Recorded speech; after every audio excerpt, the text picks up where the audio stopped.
Hello दोस्तों, welcome to my YouTube channel gymnastic वाली। दोस्तों, इस वीडियो में हम बात करेंगे टीजीटी का फिज़िकल एजुकेशन का पेपर जो अभी अभी रिसेंटली हुआ है 29 अप्रैल को। दोस्तों, इतना श्योर है कि ये जो मेरे आंसर रहेंगे ये ऑलमोस्ट जो आपकी ऑफिशियल की है उससे बिल्कुल सिमिलर ही आपको मिलेंगे, क्योंकि मैंने काफ़ी बुक सर्च की है इससे रिलेटेड और नेट पे भी काफ़ी सर्च किया है। ये केवल मेरा ही अनुभव नहीं है, काफ़ी बुक से मैंने ये आंसर सर्च करके और इस वीडियो में हम डिस्कस कर रहे हैं। तो चलिए शुरू करते हैं। हम आज की वीडियो का पहला question number 51, which of the following is not a part of sports management. तो स्पोर्ट्स मैनेजमेंट का जो मेन फंडा होता है that is man, machine, material and money, इन सब को अच्छे तरीके से ऑर्गेनाइज करना। तो यहाँ पर इसका आंसर आएगा D option, management of weather condition जो है वो स्पोर्ट्स मैनेजमेंट के अंदर में नहीं आता है। Infrastructure, finance and personal relationship उसके जो है स्कोप के अंडर में आते हैं, उसके दायरे में होते हैं। हो सकता है दोस्तों क्वेश्चन ठीक से यहाँ पर नहीं है, बट जिन्होंने भी टीजीटी का पेपर दिया है उनके पास ये क्वेश्चन पेपर ज़रूर होगा। जिन लोगों ने टीजीटी का पेपर नहीं दिया है और अगर वो प्रैक्टिस करना चाहते हैं तो वो स्क्रीन को थोड़ा बड़ा करके देख सकते हैं, it can be visible. Second question यानी question number 52, what is the primary function of sports policies and regulation. देखिए दोस्तों, हरियाणा स्पोर्ट्स पॉलिसी 2015 मैंने बड़े अच्छे से देखी है, ध्यान से देखी है। उसके अकॉर्डिंग जो यहाँ पर आंसर आएगा that is to promote fair play, यानी कि answer A is correct here. Next question is which of the following is not a part of financial management in sports. The correct answer here is coaching. ये भी मैंने एक sports management से related book पढ़ी है जिसमें है कि ट्रेनिंग एंड कोचिंग जो है वो फाइनेंशियल मैनेजमेंट से रिलेटेड नहीं है। बजट देखना, फोरकास्टिंग यानी कि पहले से ही अनुमान लगा के चलना and taxation are the part of sports financial management. तो यहाँ करेक्ट आंसर है कोचिंग। कोचिंग इसका पार्ट नहीं है। Next question, which of the following is not a factor that should be considered when planning sports events. देखिए सारे ही हैं, location, timing, weather conditions, numbers of spectators, इन सबको ही हमें ध्यान में रखना है। अगर हम वेदर कंडीशंस को ध्यान में नहीं देंगे और कोई इवेंट प्लान करते हैं, सडनली बारिश आ जाती है, आंधी तूफान आ जाता है, तो हम क्या करेंगे? तो ये भी हमें कंसिडर करना पड़ेगा। तो ये विवादित क्वेश्चन है दोस्तों, इसके बारे में मैं नहीं कहूँगी। अगर फिर भी प्रायोरिटी बेसिस पे कहा जाए कि इनमें से कौन सा कंसिडर नहीं किया जाएगा, weather conditions and number of spectators. देखिए दोस्तों, मुझे दोनों में ही डाउट है, तो यहाँ पर मैं कोई आंसर नहीं देना चाहूँगी। आगे बढ़ते हैं। Next question that is 55, what is the role of risk management in sports management. तो सबसे पहले स्पोर्ट्स मैनेजमेंट का risk management in sports management का काम होता है to prevent injuries to athletes. यहाँ पर जो है to provide training to athletes बिल्कुल भी नहीं आएगा दोस्तों। इसका काम है प्रिवेंट करना, रिड्यूस करना, एंड ये भी आ सकता है design and maintain sports facilities, क्योंकि स्पोर्ट्स इक्विपमेंट अगर नुकीले होंगे या रफ होंगे तो there are chances of injuries, तो ये भी कंसिडर हो सकता है, बट ट्रेनिंग टू एथलीट्स इसके अंडर में नहीं आता है। एक बार फिर कहना चाहूँगी दोस्तों, ये जो आंसर मैं दे रही हूँ ये पूरी तरह से मेरे अनुभव के साथ साथ कुछ मैंने बुक्स में भी सर्च किया है, स्पोर्ट्स मैनेजमेंट की बुक्स, फिज़िकल एजुकेशन की बुक्स, उनसे ही आइडिया ले के यहाँ पर मैं डिस्कस कर रही हूँ। मैं ये नहीं कहती कि 100% ये करेक्ट है, बट आई एश्योर कि 99% ये आंसर ही आपके ऑफिशियल की में आएंगे। आगे बढ़ते हैं। Which of the following is the definition of psychology in sport. तो देखिए psychology you know it is the study of behaviour. Earlier हम कंसिडर करते थे it is the study of soul, तो प्रेजेंट के हिसाब से करेक्ट आंसर बी होगा, the study of mental processes and behaviour in sports. खेलों में व्यवहार एवं मानसिक प्रक्रियाओं का अध्ययन। Next question, what is the primary function of intramural sports bodies. Intra means within and mural means wall, ये आप सबको पता है। तो इसका करेक्ट आंसर है B, to organise competitions within the same organisation, यानी कि एक ही संगठन के भीतर प्रतियोगिता का आयोजन करना। Next question, what are the leadership qualities in sports. यहाँ पर जो आंसर रहेगा वो ए होगा, communication, decision making, conflict resolution and adaptability. Adaptability means अनुकूलन क्षमता हिंदी में देखिए। और दोस्तों संचार जब तक नहीं होगा यानी कम्युनिकेशन स्किल नहीं होगी तो लीडर अपने फॉलोअर्स को कैसे मना पाएगा, कैसे उनसे अच्छे से आदान प्रदान कर पाएगा अपने विचारों को। Answer is a. Next question, which of the following is not a part of the management of infrastructure in sports. तो यहाँ पर जो करेक्ट आंसर होगा वो होगा डी यानी प्लानिंग ऑफ कॉम्पिटिशन। देखिए इंफ्रास्ट्रक्चर मैनेजमेंट की बात है तो मेंटेनेंस ऑफ फैसिलिटीज़ होगा ही होगा, सुविधाओं का अभिकल्प यानी डिज़ाइन भी होगा, सिलेक्शन ऑफ इक्विपमेंट यानी उपकरणों का चयन भी होगा, तो प्लानिंग ऑफ कंपटीशन उसके दायरे से बाहर है। Next question, what is the purpose of periodisation in sports training. देखिए कुछ लोग सोचेंगे कि प्रशिक्षण की तीव्रता एवं आयतन समय के साथ बदलना यानी कि to vary training intensity and volume over time, but दोस्तों ये बिल्कुल भी नहीं होगा मेरे हिसाब से। यहाँ पर इस वीडियो के हिसाब से ये आंसर होगा टू प्रिवेंट ओवर ट्रेनिंग। देखिए इंटेंसिटी और वॉल्यूम हम उसी हिसाब से बढ़ाते हैं जैसे जैसे एथलीट उनके हिसाब से एडजस्ट हो जाता है, उसमें अडेप्टिबिलिटी आ जाती है, एडजस्टमेंट आ जाती है। तो हमारा मेन पर्पस पीरियडाइजेशन का रहता है टू प्रिवेंट ओवर ट्रेनिंग यानी ओवर ट्रेनिंग ना हो जाए उसको रोकना। Next question, which of the following training modes is design to improve an athlete speed, agility and quickness. इसको इन शॉर्ट हम बोलेंगे SAQ, speed, agility and quickness, यानी कि गति, चपलता एवं वेग को बढ़ाने के लिए, सुधारने के लिए कौन सी ट्रेनिंग होगी।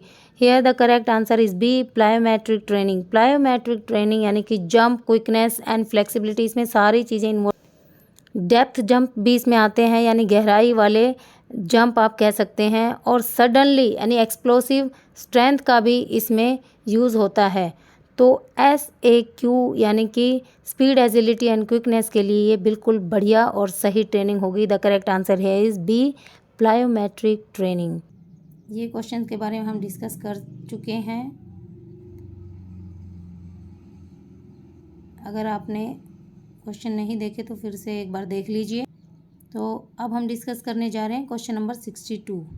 विच of the following training methods is characterized by high intensity intervals followed by periods of rest.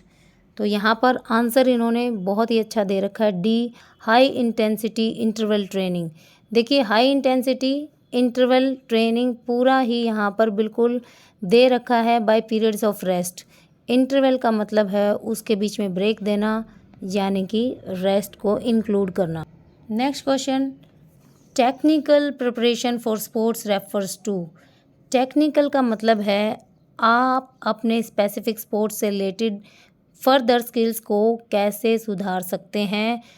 यहाँ पर आंसर आएगा D, the athletes mastery of the sports specific skills, यानी कि आप जिस स्पोर्ट से बिलोंग करते हैं उसकी स्किल में मास्टरी करना। एथलीट्स यानी खेल के विशिष्ट कौशलों में एथलीट के प्रभुत्व को बनाए रखना। Next is, which of the following is not A national sports award given in India. ये बहुत ही सीधा सा क्वेश्चन है और डी इसका आंसर है, रामनाथ गोयनका एक्सीलेंस अवार्ड। ये हमारे नेशनल स्पोर्ट्स अवार्ड्स में नहीं आता है। Next question, what is the difference between amateur and professional sports. यहाँ पर इस वीडियो के हिसाब से करेक्ट आंसर होगा ए, प्रोफेशनल एथलीट्स आर पेड, उनको पे किया जाता है, यानी कि उनका माइंड सेट होता है पैसे के लिए खेलना, रिवॉर्ड्स के लिए खेलना। While amateur athletes are not paid, वो अपनी कंट्री के लिए खेलते हैं, अपने देश के लिए, अपने किसी लक्ष्य के लिए खेलते हैं, ना कि पैसा कमाने के लिए और अवार्ड के लिए। ये उनका सेकेंडरी पर्पज़ हो सकता है बट उनका मेन पर्पज़ नहीं होता कि वो पैसा कमाने के लिए खेलें। उनका मेन पर्पज़ होता है वो अपने देश के लिए खेलें, अपनी टीम के लिए खेलें, अपने मान सम्मान के लिए खेलें। नेक्स्ट क्वेश्चन है, what is the impact of doping on sports. देखिए अगर हम पूछते डोपिंग ऑन एथलीट तो आंसर ए हो सकता था कि it enhances the performance of athletes, लेकिन हम पूछ रहे हैं खेलों पर डोपिंग का क्या प्रभाव है, तो I think the answer is C, it reduces the fairness of competition, यानी कि यह प्रतियोगिता के निष्पक्षता को कम कर देता है, यानी कि यहाँ पर फेयर प्ले, निष्पक्षता की कोई भूमिका नहीं रह जाती है अगर हम खेलों में डोपिंग का इस्तेमाल करते हैं तो। Next question, which of the following is a field event in athletes, यानी कि देखिए ट्रैक इवेंट और फील्ड इवेंट होते हैं एथलेटिक्स में, तो यहाँ पर करेक्ट आंसर आएगा बी, लॉन्ग जंप, जो कि फील्ड का इवेंट है। Next, which of the following is a specific training program for the development of agility, ये पहले आ चुका है, एजिलिटी आ गया, यानी कि प्लायोमेट्रिक ट्रेनिंग से बढ़िया यहाँ पर कोई और ट्रेनिंग नहीं हो सकती है। खाली ऐसे क्यों लिखा है, speed, agility and quickness, but इनके आगे ट्रेनिंग नहीं लिखा है, तो यहाँ पर आंसर होगा plyometric, B option. Next is which of the following is a sociological foundation of physical education, sociological यानी समाज से रिलेटेड, तो देखिए यहाँ पर करेक्ट आंसर होगा बी, कल्चर। कल्चर जो है हमारे सामाजिक इन्वायरमेंट यानी सोशियोलॉजिकल कंसेप्ट है, that is the correct answer. Next question, which of the following is not a principle of sports training, तो यहाँ पर करेक्ट आंसर होगा डी, रैंडमाइजेशन। दोस्तों किसी को किसी भी तरह का डाउट होता है तो प्लीज़ कमेंट करके मुझसे पूछ सकते हैं या फिर मुझे मेल भी कर सकते हैं। मेरा मेल एड्रेस है droppyfoki@gmail.com। Next question, what are the shuddhi kriya, शुद्धि क्रिया यहाँ पर आएगी, देखिए नाम से ही पता चल रहा है, शुद्धि मतलब शुद्ध और क्रिया मतलब करना, तो शुद्धि करना यानी कि प्योर करना, आपको अंदर से क्लीन करना, इसका करेक्ट आंसर आएगा C, a series of cleansing practices. इसमें नेति धोती कई तरह की क्रिया आती हैं जो आपके इंटरनल ऑर्गन्स को क्लीन करती है। नेक्स्ट क्वेश्चन है, the classification of personality based on somatotype was proposed by, बिल्कुल सीधा सा क्वेश्चन है, आंसर ए है यहाँ पर, विलियम शेल्डन द्वारा सोमैटोटाइप का कंसेप्ट दिया गया था। Next, which of the following is or are psychological factor that can affect sports performance, age biological concept है आपका, और you can say chronological concept है ये, एस्पेक्ट है ये, और जेंडर आप यू कैन से सामाजिक, कॉन्फिडेंस है, ए ऑप्शन है, that is purely psychological concept. Next, which countries physical education system was influenced by the ideas of French Nachtegall, तो यहाँ पर करेक्ट आंसर है डेनमार्क, वो डेनमार्क से बिलोंग करते थे, वहीं पर उन्होंने काफ़ी गेम से रिलेटेड इवन जिम्नास्टिक से रिलेटेड भी प्रोग्रेस की, कंसेप्ट दिए और काफ़ी उनका योगदान रहा। अगला प्रश्न है हमारा, विच of the following is not a part of equipment management in sports, यानी कि उपकरण प्रबंधन, खेल में उपकरण प्रबंधन का हिस्सा नहीं है, तो करेक्ट आंसर है प्लानिंग ऑफ कंपटीशन, यानी कंपटीशन को प्लान करना, कंडक्ट करना, ये हमारे इक्विपमेंट मैनेजमेंट में नहीं आता है। उनका काम क्या है, उपकरण की खरीद करना यानी प्रोक्योरमेंट करना, उनका रख रखाव करना और उन पर नज़र रखना कि कौन सा ख़राब तो नहीं होने वाला है, किसको पहले इस्तेमाल करना है, किसको लंबे समय तक रखना है। Next question, which of the following is a specific training program for the development of speed, तो दोस्तों देखिए यहाँ पर जो ऑप्शन दिए गए हैं, plyometric, circuit, fartlek, interval, they all can improve speed ability, they can develop speed, but सबसे जो खास मुझे यहाँ पर लग रहा है दैट इज़ इंटरवल ट्रेनिंग, यानी कि छोटे छोटे इंटरवल में हम लोग अच्छी स्पीड ट्रेनिंग कर सकते हैं, और इन दिए गए ऑप्शन में से इंटरवल ट्रेनिंग मुझे ज़्यादा सूटेबल लगता है डेवलपमेंट ऑफ स्पीड के लिए, और जो मैंने बुक्स में भी पढ़ा है या जो मेरा अनुभव कहता है, तो यहाँ पर करेक्ट आंसर होगा D. Next, which of the following is not a type of ashtanga योग, अष्ट मीन्स 8, अंग मीन्स पार्ट्स, तो यम, नियम, आसन, प्राणायाम, प्रत्याहार, धारणा, ध्यान, समाधि 8 एलिमेंट्स कह सकते हैं योग के, यहाँ पर हठ योग यानी ए ऑप्शन गलत है। अगला क्वेश्चन हमारा रहेगा, which is the highest sporting honour in India, तो इसका करेक्ट आंसर है दोस्तों राजीव गांधी खेल रत्न अवार्ड। इसका ये नाम 2021 तक था, 6 अगस्त 2021 को ये नाम बदलकर मेजर ध्यानचंद खेल रत्न अवार्ड हो गया था। Next question, which of the following is not one of the 8 limbs of ashtanga योग, देखिए जो अभी क्वेश्चन नंबर 77 हमने पढ़ा है उसी से रिलेटेड ये है, तो यहाँ पर करेक्ट आंसर आएगा D, anulom vilom. Anulom vilom is not a part of ashtanga yoga. आगे है हमारा, what is the history of yoga, दिए गए ऑप्शन में से इसका करेक्ट आंसर है B, it originated in India over 5000 years ago. Next question, in basketball how many players are there on the court for each team, एक team में court पर कितने खिलाड़ी रहेंगे, तो उसका आंसर है 5। Next question, the principles of measurements and evaluation include, तो इसमें आएगा A option, reliability, validity and objectivity. आगे बात करते हैं अगले क्वेश्चन की। विच of the following sports require the use of shuttlecock. बिल्कुल ही सिंपल सा ये क्वेश्चन है और इसका करेक्ट आंसर है बैडमिंटन में हम शटलकॉक का यूज़ करते हैं दोस्तों। Next question, which of the following represent the quantitative research methodology. तो देखिए सर्वे, कोरिलेशन एंड डिस्क्रिप्टिव जो है ये सारी क्वांटिटेटिव रिसर्च में आते हैं। हालांकि डिस्क्रिप्टिव क्वालिटेटिव रिसर्च में भी आता है, बट हमारे यहाँ दिए गए ऑप्शन में से बी इज़ करेक्ट, यानी survey, correlation and descriptive. 2, 4, 5 B option is correct here. In volleyball how many times can a team touch the ball before it must be sent over the net. Net के दूसरे पार भेजने के लिए हम कम से कम कितनी बार ball को छू सकते हैं। तो correct answer here is C, 3 बार हम छू सकते हैं। ये देखिए options. Now next question is which of the following is a postal deformity affecting the spine. Spine को दिए गए ऑप्शन में से कौन सी पोस्टल डिफॉर्मिटी प्रभावित करती है। The correct answer is B, scoliosis. अगला प्रश्न है व्हाट इज़ और are the main goals of sports medicine. तो सबसे पहले हमारा फर्स्ट एड का कह लो, स्पोर्ट्स मेडिसिन का कह लो, जो आंसर आएगा, जो ऑप्शन होगा वो होगा टू प्रिवेंट स्पोर्ट्स इंजरीज़। और अगर हम फर्स्ट एड की बात करें तो prevent life, to save life, ये हमारा पहला ध्येय रहेगा, उद्देश्य रहेगा। और यहाँ पर हमारा मुख्य लक्ष्य होगा टू प्रिवेंट स्पोर्ट्स इंजरीज़। बाकी चीज़ें बाद की बात है। ऑल ऑफ द अबव मुझे इसमें लग रहा था दोस्तों, लेकिन आप सी को ध्यान से देखिए। टू इम्प्रूव एथलीट्स परफॉर्मेंस, जो कि बिल्कुल भी स्पोर्ट्स मेडिसिन का काम नहीं है। स्पोर्ट्स मेडिसिन का काम हो सकता है रीगेन फिटनेस, यानी कि अगर किसी को इंजरी हुई है तो उसकी फिटनेस को, उसकी स्ट्रेंथ को रीगेन करना हो सकता है, लेकिन उसका काम एथलीट्स की परफॉर्मेंस को इम्प्रूव करना बिल्कुल भी नहीं होता है। तो यहाँ पर करेक्ट आंसर आएगा 8। In hockey how many periods are typically played. तो दोस्तों प्लीज़ डोंट कंफ्यूज, यहाँ पर करेक्ट आंसर आएगा 3। 3 पीरियड बीच में होंगे, यानी कि 3 इंटरवल होंगे जिसमें कि 4 क्वार्टर खेले जाएंगे। आप 4 क्वार्टर खेलेंगे तो उनके बीच में 4 पीरियड्स नहीं होंगे, उनके बीच में 3 पीरियड होंगे। It is confusing question, please ध्यान दीजिए इस बात पे। तो करेक्ट आंसर मेरे हिसाब से जो आएगा इस वीडियो के हिसाब से, दैट इज़ C3। देख लीजिए आप ऑप्शंस। आप कमेंट बॉक्स में कमेंट करके मुझे अपने व्यूज़ दीजिए इस क्वेश्चन पे। अगला क्वेश्चन है in tennis what is the term use to describe a score of 40-40। तो इसमें 15, 30, 45, 60 का एक गेम होता है। 40-40 जहाँ पर आ गया तो it is deuce. Next question ये अगेन बॉडी टाइप से रिलेटेड है। Kretschmer's classification of personality is based on body type, शरीर के प्रकार पर।